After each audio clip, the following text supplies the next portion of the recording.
పట్నం నాగులబావిలో ఎన్ఐఏ అధికారులు తనిఖీలు చేస్తున్నారు. అక్కడ రిటైర్డ్ హెడ్ మాస్టర్ అబ్దుల్ ఇంట్లో ఎన్ఐఏ అధికారులు సోదాలు చేస్తున్నారు. బెంగళూరులో అబ్దుల్ కుమారులు నివాసం ఉంటున్నారు. కొంతకాలంగా అబ్దుల్ కుమారుల జాడ తెలియడం లేదు, వాళ్ళు ఎక్కడున్నారో తెలియడం లేదు, వాళ్ళు కనిపించడం లేదు.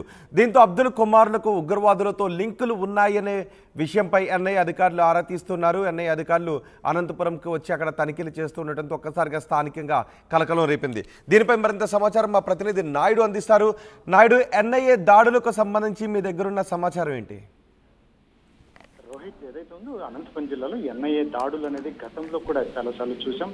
ఇది ఏదైతే ఉందో ఈ చాలా మంది ఎన్ఐఏకు అనుకూలం ఎన్ఐఏ బృందాలు కూడా తనిఖీ చేసి ఈ ఏదో మొత్తం మీదైతే మాత్రం వీళ్ళు చేస్తున్నటువంటి చాలా మంది రిటైర్డ్ టీచర్స్ కావచ్చు, ఇలా అంటే మీ ఇతరత్ర చాలా మంది ఇళ్లలో కూడా సోదాలు కూడా గతంలో చేసినటువంటి పరిస్థితి. ఎన్ఐఏ బృందాలు కూడా ఇక్కడ తనిఖీలు చేసి చాలా మందిని అరెస్ట్ చేసి కేసులు కూడా నమోదు చేసినటువంటి పరిస్థితి. ముఖ్యంగా ఈరోజు అనంతపురం జిల్లా రాయదుర్గంలో నాగులబావిలో తండ్రి అబ్దుల్ రిటైర్డ్ టీచర్ అయినా అబ్దుల్ ఇంటిలో సోదాలు కూడా నిర్వహించారు. ఇక్కడ వారి కుమారులు ఇక్కడ బెంగళూరులో ఉంటారు. వారు అయితే ఈ మధ్య కాలంలో కనిపించకుండా తిరుగుతున్నారు. అందులో ముఖ్యంగా వీరు యాక్టివిటీస్ కూడా కొంచెం అనుమానాస్పదంగా ఉన్నాయి. కాబట్టి వీరిని ఈ ఇంటి వరకు అక్కడ బెంగళూరు కావచ్చు, బెంగళూరులో కూడా సోదాలు చేస్తున్నారు, కానీ అది పూర్తి సమాచారం అందట్లేదు. కాకపోతే వీరిని రాయదుర్గం, అనంతపురం జిల్లా రాయదుర్గంలో మాత్రం ఈ సోదాలు నిర్వహించి ఒక వ్యక్తిని కూడా అదుపులోకి తీసుకున్నట్టుగా మనకు సమాచారం. ఏదైతే మీడియాని కానీ అక్కడికి రానివ్వకుండా జాగ్రత్తలు కూడా తీసుకున్నటువంటి పరిస్థితి.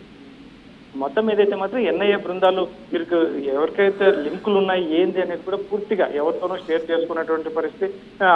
ఇక్కడ స్థానికంగా ఉన్నటువంటి అధికారులతో చేసుకొని కోఆర్డినేషన్ చేసుకొని దాడులు కూడా నిర్వహించినట్టు తెలుస్తుంది. ఇటువంటి పరిస్థితుల్లోనే ముఖ్యంగా ఏదైతే ఉందో ఎన్ఐఏ బృందాలు మరిన్ని సోదాలు కూడా ముఖ్యంగా జిల్లాలో ఉండొచ్చు అని కూడా కొంచెం ఇన్ఫర్మేషన్ వస్తుంది. ఇటువంటి పరిస్థితుల్లోనే మరి ఎన్ఐఏ దాడులు అయితే మాత్రం ఎక్కడ వారు ధృవీకరించచ్చు, ఎవరిని అరెస్ట్ చేస్తున్నాం, ఎంతమందిని అరెస్ట్ చేస్తున్నాం, అసలు వీరి పూర్వపరాలు ఏంటి, వీరు చేస్తున్న యాక్టివిటీస్ ఏంటి, ఇటువంటివి అయితే మాత్రం ఎక్కడ ఎన్ఐఏ బృందాలు కావచ్చు ఇట్లా స్థానిక హెడ్ మాస్టర్ అబ్దుల్ ఇంట్లో సోదాల్లో ఏదైనా అనుమానాస్పదంగా ఉన్న విషయాలు ఏమైనా బయటపడ్డాయా?